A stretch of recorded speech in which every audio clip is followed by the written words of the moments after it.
안녕하셨습니까? 반갑습니다. 우리 장로님의 또 귀한 참여로 하나님 앞에 영광을 돌려주셔서 감사를 드립니다. 누구도 우리를 건들 수 없는 이 하늘의 평화가 이 시간 우리 성도님들 모든 마음에 임하게 되시기를 간절히 바랍니다. 요한복음 8장 12절에 있는 말씀을 읽겠습니다. 요한복음 8장 12절 신약 158쪽에 있는 말씀입니다. 요한복음 8장 12절에 있는 말씀입니다. 요한복음 8장 12절 신약 158쪽에 있는 말씀입니다. 찾으셨으면은 다 같이 읽도록 하시겠습니다. 8장 12절입니다. 요한복음 8장 12절 예수께서 시작. 예수께서 또 일러 가라사대 나는 세상의 빛이라 나를 따르는 자는 어두움에 다니지 아니하고 생명의 빛을 얻으리라. 요한은 요한복음 8장에서 예수님을 하나님의 아들로 묘사하고 있습니다. 우리와 같은 연약한 사람의 아들이신 예수님을 요한은 하나님의 아들로 말씀하고 있습니다. 그래서 요한복음 8장 23절을 보시게 되면은 예수께서 가라사대 너희는 아래에서 났고 나는 위에서 났으며 너희는 이 세상에 속하였고 나는 이 세상에 속하지 아니한 자라고 예수님께서 직접 말씀하셨습니다. 우리와 같은 사람의 아들이셨지만은 그분은 위에서 나신 하늘에서 나신 성령으로 나신 하나님의 아들이시라는 것입니다. 그러나 우리는 아래에서 난 마귀의 자식들이라고 요한복음 8장 44절에 말씀하고 있습니다. 그래서 예수님께서는 죄로 죽을 수밖에 없는 이 마귀의 자식들을 자유케 하시기 위해서 오셨다고 성경은 우리에게 말씀합니다. 우리는 이 귀한 은혜의 목적, 구속의 목적을 우리가 분명히 기억해야 할 것입니다. 우리 주님은 하나님의 아들이십니다. 그래서 요한은 요한복음 8장을 시작하면서 간음하다가 현장에서 잡힌 여인을 통해서 예수님은 인간의 우리의 모든 은밀한 그 비밀과 은밀한 죄를 다 아시는 분으로 묘사하고 있습니다. 더 나아가서 죄를 용서해 주시는 하나님의 아들로 묘사합니다. 그러면서 나오는 말씀이 오늘 본문의 말씀 요한복음 8장 12절의 말씀입니다. 예수께서 또 일러 가라사대 나는 세상의 빛이라 나를 따르는 자는 어두움에 다니지 아니하고 생명의 빛을 얻으리라고 말씀하셨습니다. 예수님께서 여기서 하나님의 아들로서 이 죄로 어두워진 이 세상에 왜 오셨는지를 말씀합니다. 나는 이 어두운 세상을 환하게 비춰줄 세상의 빛이라고 말씀하십니다. 그런데 그냥 이 세상을 환하게 비춰주는 빛이 아니라 죽어가는 자를, 죽은 자를 살리게 하는 생명의 빛이라고 말씀하십니다. 정말 놀라운 말씀입니다. 그래서 예수님 이꼴은 생명입니다. 예수님 이꼴이 생명이에요. 이 말씀을 요한이 요한복음 1장 4절에서도 요한복음을 시작하면서 말씀을 했습니다. 요한복음 1장 4절에 요한이 이렇게 말씀합니다. 1장 4절에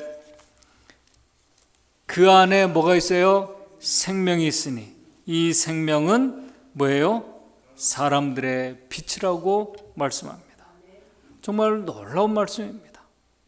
오늘 이 복음을, 이 생명의 빛이 우리 안에 있을 때 오는 그 축복을 저와 여러분들 우리가 모두가 같이 경험했으면 좋겠습니다. 정말 예수 그리스도는 우리의 유일한 생명이시고 우리의 유일한 소망이십니다. 여러분들이 잘 아시는 것처럼 생명체가 살고 생존해 나가는 데에는 절대적으로 필요한 요소 중에 하나가 바로 빛입니다. 우리가 빛에 대해서 우리가 과학적으로 구체적으로는 우리가 잘 모릅니다. 그러나 이 빛은 파장이고 에너지라는 것은 우리가 알고 있습니다. 이 에너지가 생명체들에게 파장으로 전달될 때 생명체들의 몸은 반응을 합니다. 잘 아시는 한 예로 이 식물의 강압성 작용은 빛 에너지가 이 엽록소가 있는 나뭇잎에 전달될 때 나뭇잎이 이 태양 에너지를 흡수하면서 이를 잘 활용해서 탄소와 물을 결합해서 모든 생명체들이 살아갈 수 있는 산소를 공급해 줍니다. 빛이 비칠 때 일어나는 이 살아 움직이고 공생하는 이 축복의 이 원리가 이 빛에 들어 있습니다. 그런데 이 원리는 비단 육적인 어떤 이 빛, 이 자연계에만 나타나는 어떤 이 태양계의 어떤 이 빛에만 해당되는 것이 아니라 영적인 이 생명체들, 영적인 존재들인 저와 여러분들 모두에게 적용되는 원리의 말씀입니다. 오늘 우리 주님은 우리가 의인이건 악인이건 모두에게 태양빛을 공평하게 비추어 주시듯이 의인과 악인 모두에게 생명의 에너지를 주고 계십니다. 이 빛은 편파적인 빛이 아닙니다. 공평하게 비추어지는 은혜의 빛입니다. 천년계는 그렇게 하나님께서 비추어 주시는 빛에 순응해서 반응을 합니다. 그런데 문제는 유독 타락한 인간만이 생명의 빛을 보고도 잘 반응하지 않습니다. 그 빛이 우리에게 전달될 때 거기에 순응하지 않습니다. 문제는 생명의 빛이 아니라 그 빛을 우리가 보고 우리가 받았을 때 그 받은 자들의 반응입니다. 그 반응에 따라 영원한 생명을 소유하는 축복을 우리가 누릴 수도 있고 반대로 영원한 사망에 우리가 이르는 자가 될 수 있습니다. 오늘 이 시간은 저는 예수님께서 말씀하신 이 생명의 빛에 대해서 우리가 잘 아시는 이 주제에 대해서 좀 다시 생각해 보고자 합니다. 오늘 이 시간은 그 빛이 우리에게 비추어졌을 때, 그 빛이 사람에게 비추어졌을 때 그 빛에 상반되게 반응하는 이 두 부류의 사람들을 요한복음 8장과 9장의 모습에서 살펴보면서 오늘 나는 하나님께서 우리에게 비춰주시는 그 생명의 빛을 우리가 받을 때 어떤 부류에 우리가 반응하는 자인지를 좀 자신을 살펴보면서 한번 생각해보는 시간을 갖고자 합니다. 먼저 말씀을 시작하면서 성경에서 이 생명의 빛과 이 어두움을 이렇게 다양한 의미로 이렇게 상징하고 의미들을 주고 있는 말씀들이 있습니다. 이 말씀들을 간략하게 다는 아니지만은 간략하게 몇 가지만 정리하면서 말씀을 시작하겠습니다. 먼저 우리는 예수님께서 나는 생명의 빛이라고 말씀하셨을 때 이 생명의 빛이라고 하신 이 예수님의 말씀은 결코 인간은 결코 예수님과 같은 생명의 빛을 비출 수 있는 존재가 아님을 우리는 알아야 됩니다. 지금 예수님께서 말씀하신 이 빛, 생명의 빛에 대한 이 말씀은 피조물들의 속성이 아닌 전적인 창조주 하나님, 우리 구속의 하나님께 속한 속성이라는 사실입니다. 하나님께로부터 오는 그분만의 속성임을 우리가 전제로 하면서 말씀을 시작하도록 하겠습니다. 그래서 하나님의 말씀에서는 이 빛이 생명이라고 이렇게 말씀합니다. 빛이 생명이고 또 빛을 의라고 말씀합니다. 생명과 의, 이것은 피조물들에게 속한 속성이 아닙니다. 오직 하나님께만 있는 것들입니다. 그래서 성경은 이 빛의 자녀들을 생명의 자녀들, 의의 자녀들이라고 말합니다. 반대로 어두움은 사망과 죄를 상징합니다. 하나님의 말씀은 아담의 후손들을 어두움의 자녀들, 마귀의 자녀들이라고 말씀합니다. 하나님의 말씀에서 보면은 생명의 빛 대신 예수 그리스도가 없는 자녀들은 사실 죽은 자들이 아니라 산 자들이 아니라 죽은 자들, 죽은 존재로 성경은 그렇게 언급하고 있습니다. 왜? 생명이신 예수 그리스도가 없기 때문에 죽은 존재가 되는 것입니다. 그런데도 잿된 우리들은 잿된 자신을 죽은 자로 우리는 생각하지 않습니다. 어떻게 해서든지 이 잿된 우리의 자아와 이기심을 우리가 지키려고, 자아를 지키려고, 보호하려고 우리는 무단히 노력하고 있습니다. 두 번째, 성경에서 빛은 하나님의 임재를 상징합니다. 하나님과의 연합을 상징합니다. 반면에 어둠은 하나님과의 임재가 거두어진 상태를 상징합니다. 생명이신 하나님과 분리된 상태를 상징합니다. 성경에서 태초에 하나님께서 어두운 이 세상에 오셔서 말씀으로 빛을 비추셨다고 말씀합니다. 어두움을 물러가게 하셨다고 말씀합니다. 빛과 어둠을 나누셨다고 말씀합니다. 그런데 창세기에 빛과 어둠을 나누신 그 생명의 빛이 출애굽기에 와서는 광야를 지나는 이스라엘 백성들 가운데로 오셔서 그들을 인도하는 구름기둥과 불기둥으로 묘사하고 있습니다. 이것은 정말 우리가 생각하면 생각할수록 여러분들 한번 깊이 묵상해 보시기 바랍니다. 정말 놀라운 하나님의 은혜입니다. 죄로 얼룩진 이 어두운 세상, 어둠 속에서 헤매는 죄인들이 정말 우리가 무엇이간데 죄인들에게 빛을 비추시며 우리 속으로 들어오셔서 우리를 인도하고 계시는 것일까? 정말 은혜 아니고는 우리가 설명할 수 있는 단어가 없습니다. 셋째, 성경에서 빛은 우리를 깨닫게 하는 능력입니다. 알게 하는 힘을 말씀합니다. 반면에 어두움은 깨닫지 못하고 있는 상태를 말합니다. 알지 못하는 무지의 상태를 상징합니다. 그래서 고린도후서 4장 6절에 이런 말씀을 주고 있습니다. 고린도후서 4장 6절에 사도 바울이 이렇게 말씀을 하고 있습니다. 어두운 데서 빛이 비추라 하시던 그 하나님께서 예수 그리스도의 얼굴에 있는 하나님의 영광을 아는 빛을 우리 마음에 비추어 주셨다고 언급을 하고 있습니다. 하나님의 영광을 아는 빛을 우리 마음에 비추어 주셨습니다. 하나님의 생명의 빛은 깨닫게 하시는 빛입니다. 그 빛은 오늘도 의인과 악인들 모두에게 비추어 주고 있습니다. 말씀에 비추어서 말씀의 빛을 통해서 우리는 깨닫습니다. 자신의 상태를 보게 됩니다. 그리고 우리는 회개하게 됩니다. 그리고 하나님을 찾게 됩니다. 때때로 성령께서는 양심을 통해서 우리에게 빛을 주시기도 합니다. 깨닫게 하십니다. 또 사람을 통해서 우리를 깨닫게도 하십니다.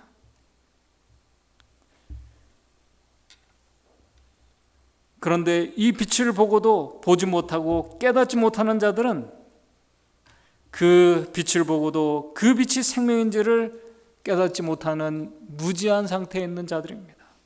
그들을 영적 소경이라고 말하고 있습니다. 들어도 듣지 못하고 보아도 보지 못하고 깨닫지 못하는 영적인 소경, 무지에 있는 상태를 말합니다. 그걸 마태복음 13장 14절 15절에 말씀을 하고 있습니다. 오늘 우리는 매일 말씀을 통해서 우리에게 깨닫게 하시고 임재하게 하시고 또 우리를 하나님을 더 깊이 알게 하시는 하나님을 우리가 지금 경험하고 계십니까? 매일 우리를 깨닫게 하십니다. 알게 하십니다. 깊이 알게 하셔요. 그것을 우리가 오늘 경험하고 있는가? 그런데 바로 여기서 한 가지 질문이 있습니다. 생명의 빛이 의의 빛이신 예수님께서 우리에게 어떻게 그 빛을 비추고 계시는 것일까? 어떤 모습으로 우리에게 비춰지는 것일까? 우리에게 생명의 빛의 파장이 어떤 모습으로 우리에게 다가오고 있는 것인가? 그것을 우리 선교봉사 21쪽에 이렇게 말씀을 하고 있습니다. 빛이란 무엇인가? 빛은 곧 경건이요, 선이요, 진리요, 자비요, 사랑이다. 이 모든 것들이 우리에게 없는 속성들입니다. 그리스도께로부터 오는 속성들입니다. 이 생명의 빛이 우리에게 선하고 또 자비와 사랑의 빛으로 우리에게 다가온다는 것입니다. 그래서 이 빛을 받을 때 우리는 빛의 열매들을 맺게 됩니다. 우리의 삶을 통해서 빛의 열매들을 맺게 됩니다. 그래서 그것을 에베소서 5장 8절 9절에서 이렇게 말씀을 합니다. 에베소서 5장 8절 9절에 너희가 전에는 어두움이더니 이제는 주 안에서 빛이라. 빛의 자녀들처럼 행하라. 빛의 열매는 모든 착함과 의로움과 진실함에 있느니라. 성경에는 이 생명의 빛에 대해서, 생명의 빛인 예수 그리스도에 대해서 다양한 상징들과 의미들로 묘사하고 있습니다. 그러나 제가 더 이상 시간 관계상 더 이상 말씀을 드리지 않겠습니다. 이 시간에 그 생명의 빛이 우리에게 비추어주고 있다는 것을 우리가, 그렇다면 언제 우리가 가장 깊이 느끼고 경험할 수 있을까? 이 빛은 우리가 인정하든지 인정하지 않든지 우리에게 매일 비춰주고 있습니다. 언제 우리가 이 빛을 깊이 우리가 경험하고 체험할 수 있을까? 더 나아가서 그 빛에 반응하는 두 부류의 사람들을 좀 더 살펴보겠습니다. 먼저 이 생명의 빛이 나에게 비추어주고 있는 것을 가장 우리가 깊이 느끼고 볼 때는 다름이 아니라 극심한 시련과 고통의 시간 속에 있을 때입니다. 그 시간을 우리가 어두움의 시간이라고 얘기합니다. 시대의 소망 468쪽에서 470쪽을 보게 되면은 아브라함이 이 생명의 빛을 볼 수 있었던 때는 다름 아니라 그의 사랑하는 아들 독생자 이삭을 하나님께 번제로 드리라는 하나님의 명령을 받았을 때라고 기록하고 있습니다. 그가 100세에 얻은 정말 이삭, 이 아들이 장성했습니다. 하나님께서 이 아들을 통해서 그가 이 모든 자손의 아비가 될 것을 약속하셨습니다. 그런데 그 사랑하는 아들 이삭을 하나님께 번제로 드리라고 하나님께서 명령하셨습니다. 그 명령을 받고 아브라함은 모리아산으로 가게 됩니다. 성경은 그 시대의 소망은 바로 그때 이 아브라함이 가장 그의 인생에서 가장 어두운 시간이었다고 기록하고 있습니다. 그의 가장 고통의 시간이었습니다. 그 3일의 그 고통의 그 시간의 여정은 자신이 죽는 것보다 더 심한 고통의 시간이었습니다. 그 힘든 고통의 시간이었음에도 불구하고 아브라함은 믿음으로 하나님의 말씀에 순종하여 모리아산을 갈 때, 그리고 아들을 번제로 드릴 때 아브라함은 이 세상에서 가장 위대하고 강력한 생명의 빛이신 이 십자가의 사랑의 빛을 그가 보았다고 시대 소망에 기록하고 있습니다. 정말 놀라운 말씀입니다. 오늘 우리가 가장 힘든 시간이, 가장 절망적인 시간이 이 생명의 빛을 우리가 가장 깊이 느끼고 볼 때라는 사실입니다. 시대의 소망 468쪽에 이렇게 기록하고 있습니다. 이 무서운 시련이 아브라함에게 이른 것은 아브라함으로 그리스도의 날을 보고 타락한 세상을 구원하시기 위하여 가장 수치스러운 죽음을 당하도록 당신의 독생자를 주신 세상을 위한 하나님의 너무도 위대한 사랑을 깨닫도록 하시기 위해서 그 시험을 주셨다고 말씀합니다. 아브라함은 일찍이 죽을 수밖에 없는 인간에게 주어진 교훈 중에서 가장 큰 교훈을 하나님에게서 배웠다. 죽기 전에 그리스도를 볼 수 있게 해달라는 아브라함의 기도는 응답되었다. 아브라함은 그리스도를 보았다. 그는 죽을 수밖에 없는 인생이 보고도 죽지 않을 수 있는 모든 것을 보았다. 아브라함은 완전히 복종함으로써 그에게 주어진 바 된 그리스도에 대한 이상을 깨달을 수 있었다. 하나님께서 죄인들을 영원한 멸망으로 구원하기 위하여 독생자를 주심으로써 이때까지 어떤 인간도 할 수 없었던 위대하고 더욱 경이로운 희생을 하고 계심이 아브라함에게 보여졌다라고 이렇게 시대의 소망에 기록하고 있습니다. 이 생명의 빛을 우리가 느끼고 보고 경험할 수 있는 그때는 가장 우리가 절망적인 시간입니다. 빛이 보이지 않는 그 시간입니다.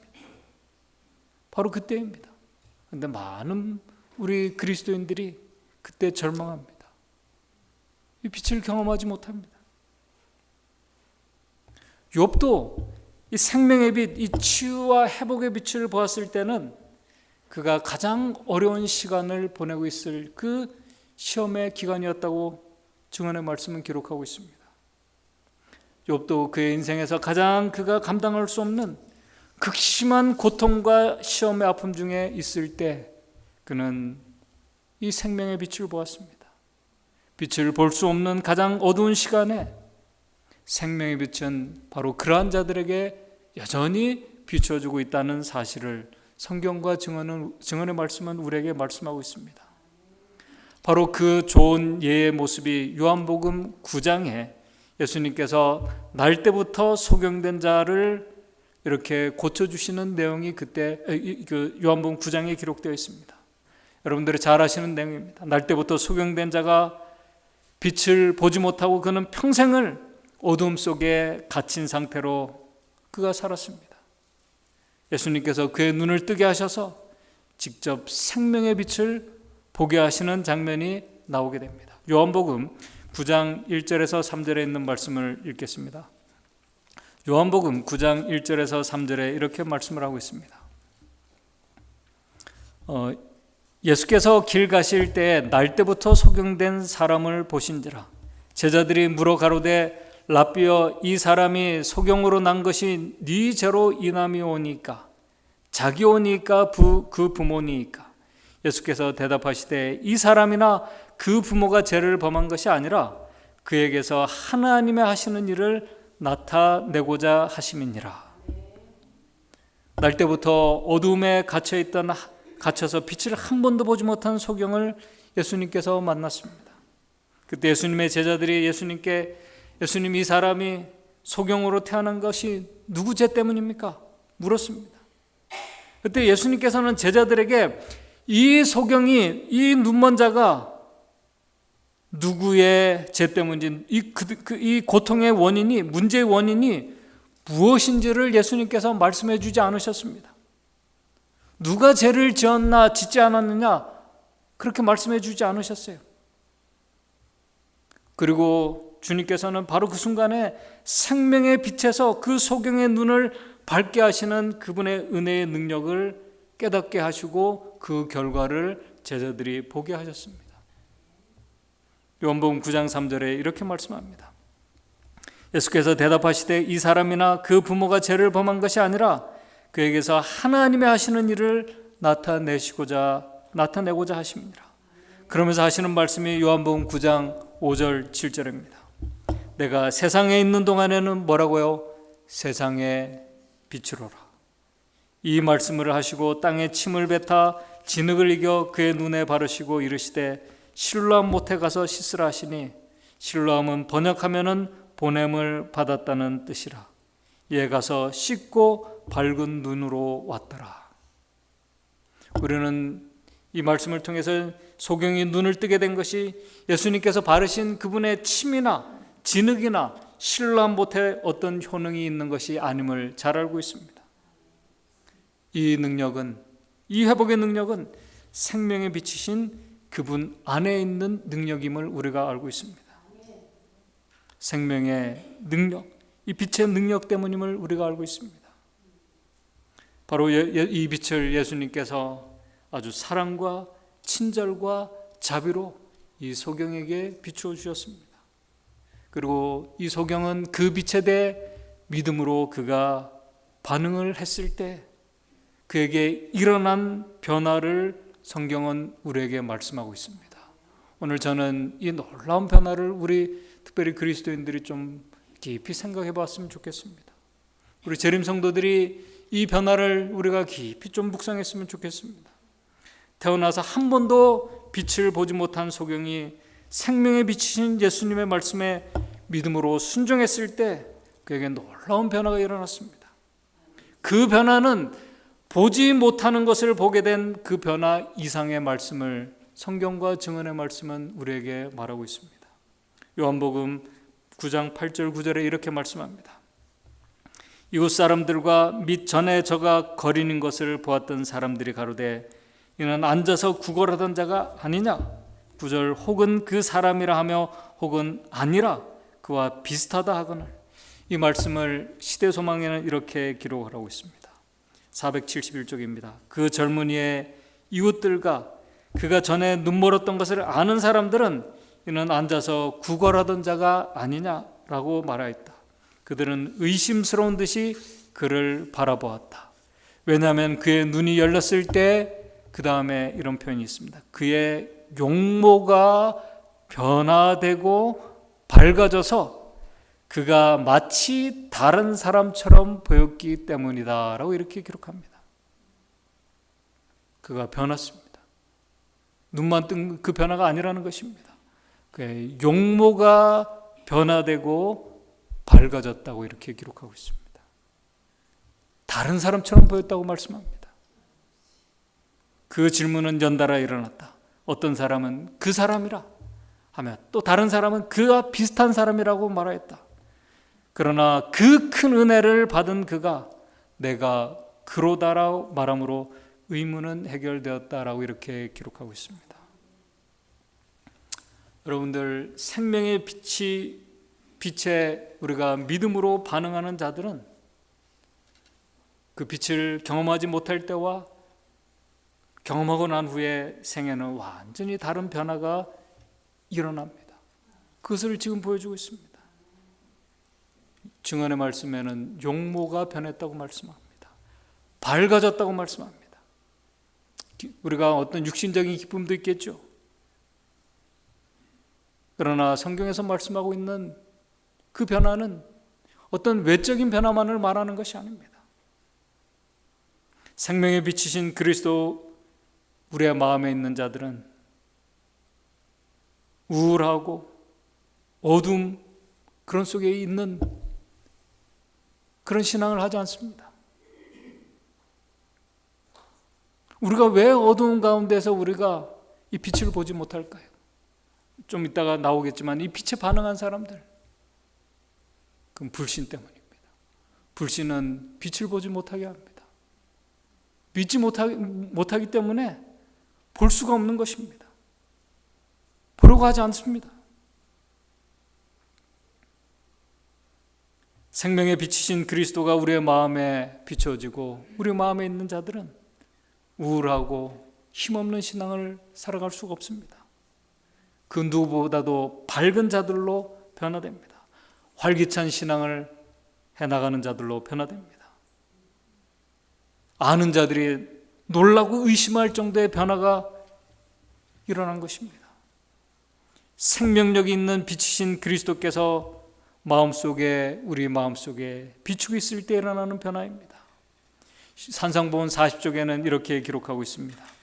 산상보훈 40쪽에 그리스도께서 마음속에 거하시면, 오늘 저와 여러분들 마음속에 거하시면 그분의 임재의 빛은 감출 수가 없다라고 말합니다. 감출 수가 없는 것입니다.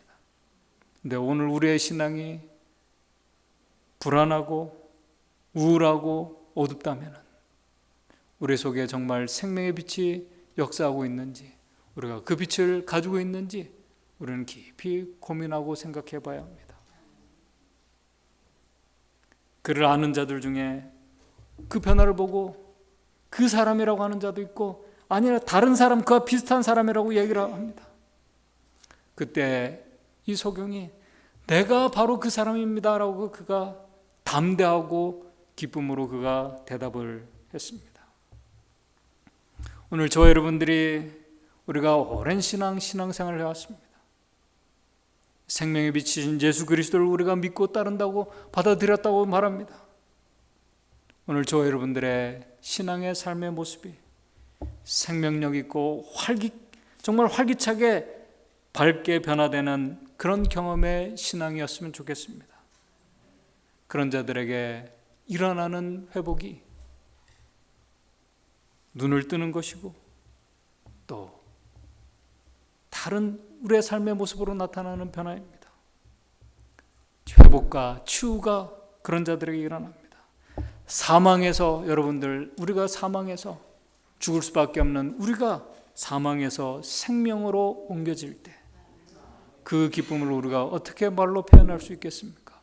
여러분들, 죽어가던 암 환자가 잠시 몇 년의 세월을 연장받아도 그것을 엄청난 축복으로 우리가 느끼고 그렇게 말하고 그것을 평생 잊지 못합니다. 근데 영원히 죽을 수밖에 없는 우리가 사망에서 생명으로 옮겨지는 이 경험, 이 변화를 우리가 같이 경험했으면 좋겠습니다. 그리고 이제 이 두 번째는 이 생명의 빛을 보고도 보지 못한 이 바리새인들의 모습이 요한복음 9장에 나와 있습니다. 이들은 생명의 빛이신 예수 그리스도와 만났습니다. 그리고 소경이 눈을 뜨게 되는 그 사건을 보고 소경이 눈을 뜨고 변화된 모습을 보았습니다. 근데 이 빛을 보지 못하는 무지한 자들은 예수님께서 이 소경의 눈에 침을 바르고 진흙을 이겨서 낫게 한 게 어느 날이라고요? 안식일이라고요. 안식일 날 예수님께서 이 일을 했다고 불만과 불평을 하며 예수님을 죽이려고 합니다. 그게 요한복음 9장에 나와 있습니다. 더 이상 그들에게 생명의 빛이 비치지 않도록 노력을 합니다. 영적인 무지에 있는 상태가 얼마나 위험한지를 우리에게 보여주고 있습니다.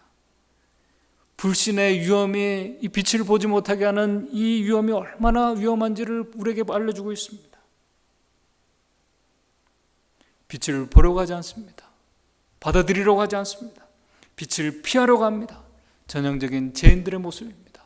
그러나 그들의 외형적인 모습은 경건한 그리스도인의 모습입니다. 하나님을 믿는 성도들의 모습입니다.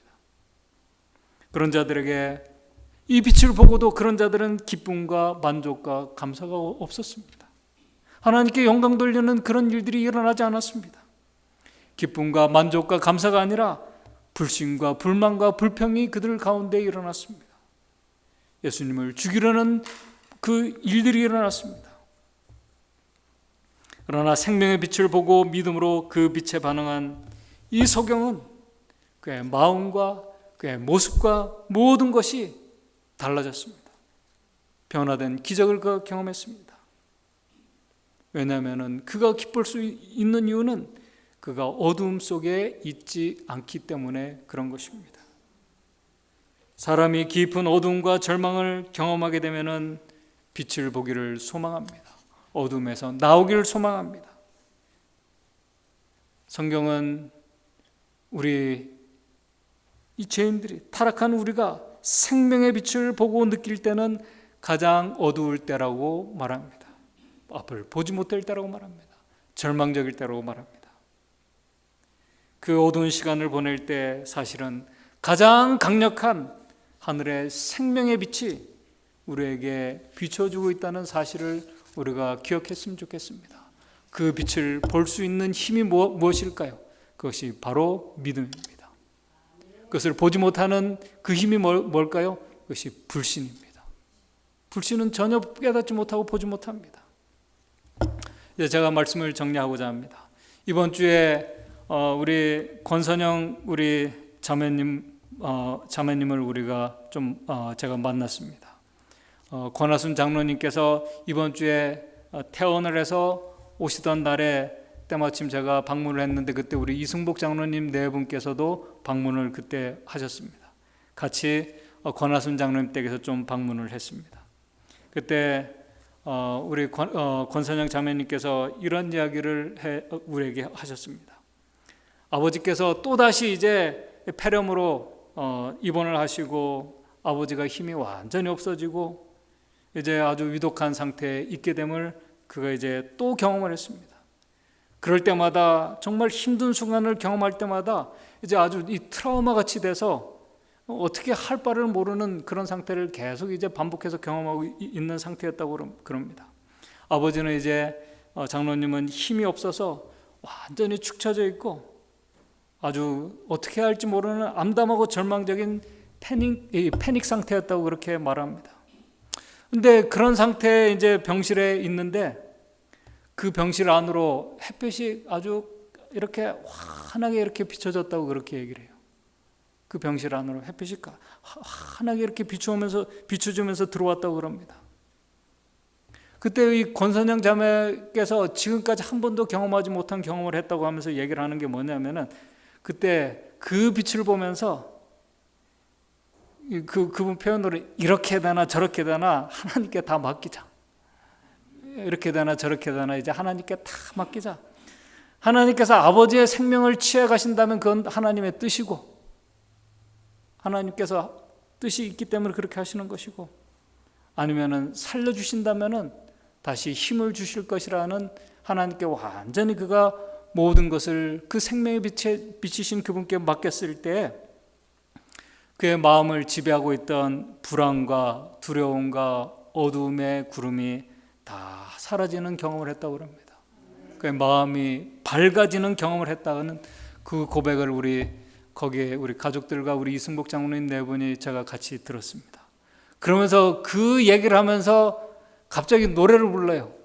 노래를 부르고 그 다음에 우리 박정열 권사님도 같이 노래를 부르고 여러분들이 같이 노래를 불러요. 참 이 찬양하는 모습을 보면서 저도 아주 깊은 감동을 받았습니다. 생명의 빛에 믿음으로 반응하는 자들은 더 밝은 빛에서 오는 능력을 경험하게 될 것입니다. 가장 힘들고 어두운 절망의 순간에도 우리의 영혼은 어둡지 않게 될 것입니다.